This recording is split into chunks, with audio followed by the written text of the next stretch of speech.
دیکھنے اور سننے والوں کو السلام علیکم۔ واضح ہو کہ ہمیشہ آذر سے ہی ابراہیم پیدا ہوتا ہے۔ جیسے رات سے سورج کا ظہور ہوتا ہے، اگر رات نہ ہوتی تو سورج کی کیا شان تھی، ایسے ہی اگر آذر نہ ہو تو ابراہیم کی کیا شان ہوتی۔ اور پھر آذر اور ابراہیم میں ایک نشان ہے، وہ یہ کہ آذر جو ہے وہ بت گر ہے اور ابراہیم بت شکن ہے، اور اللہ تعالیٰ نے خواہش کو بھی معبود اور بت قرار دیا ہے۔ بس اب آپ نے دیکھنا یہ ہے کہ بت شکن کون ہے اور بت گر کون ہے۔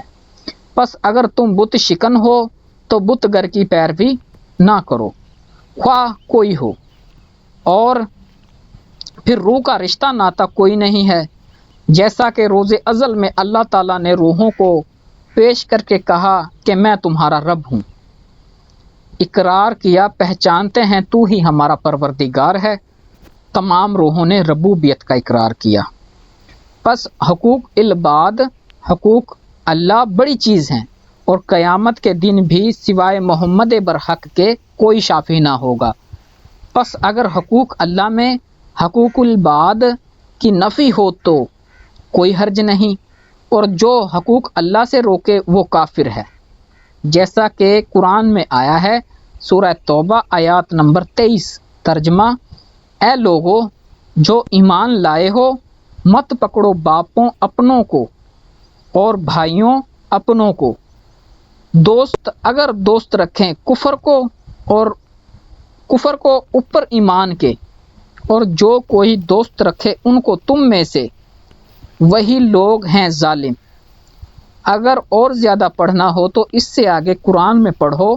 پس خدا کے رستے میں سوائے اپنے بہن بھائیوں اور رشتہ داروں کے اور کوئی نہیں روکتا، کیونکہ نفس کی دنیا یہی ہے، جب یہ اجڑنے لگتی ہے تو نفس شور کر کے خدا سے روکنا چاہتا ہے، جیسے فرعون کو موسیٰ روکتا تھا اور کہتا تھا کہ اے موسیٰ، کیا میں نے تجھے نہیں پالا اور تیرے ساتھ بڑی نیکی کی؟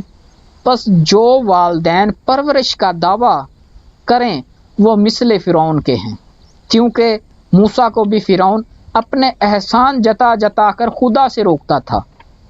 پس ہوشیار رہیں اور ابراہیم اور موسیٰ کی طرح ثابت قدم رہیں۔ دیکھو آذر اور فرعون نے ابراہیم اور موسیٰ کے لیے کیسے کیسے فتنے پیدا کیے، لیکن ابراہیم اور موسیٰ ثابت قدم رہے۔ تو اپنا اور اپنے گرد و نواح کے لوگوں کا خیال رکھیے گا۔ ملیں گے ایک نئی ویڈیو میں، تب تک کے لیے فی امان اللہ، اللہ نگہبان۔